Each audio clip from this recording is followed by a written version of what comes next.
Now here's a project for the DIY nuts out there that also like to lift, bro. Mike Montgomery walking us through how to pour your own concrete weight plates. That's right, not only is that cool, it'll save you a ton of money too.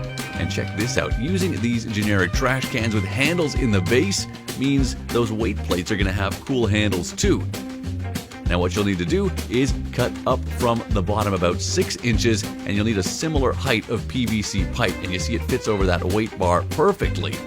What you'll want to do is file down a few grooves on the outside of that PVC to make sure it locks into the concrete that'll be poured around it. Then use a serious adhesive to lock it down in the center of that now chopped up trash can. Cover that hole and start mixing up that concrete. Now this is of course going to depend on how heavy you want those weights to be. Remember, one at either end, and it's important that they weigh the same or as close as possible to the same. So pour out the dry mix. You can see 41.8 registered in bucket number 1. Use a large bin, pour in a little water at a time, trying to keep the mix as dry as possible while also ensuring that it's well mixed. And then scoop it on into that base.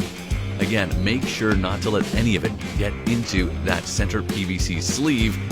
That'll prevent the weight bar from sliding through.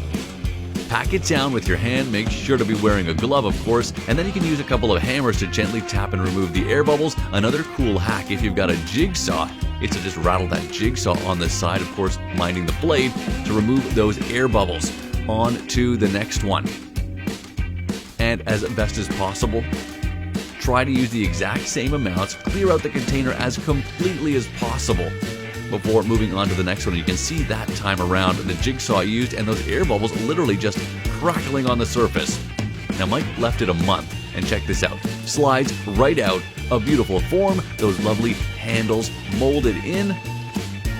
But the moment of truth, still a few steps away.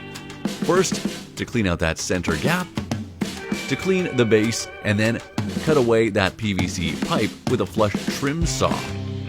From there, it's really just a matter of mounting these. Works like a charm. And how about the weight?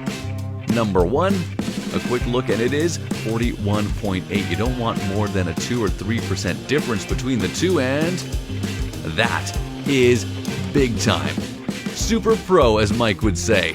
And just check out that awesome DIY setup.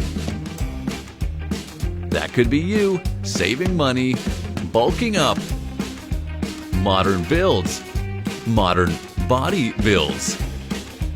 If that's you, Mike Montgomery's the one to follow.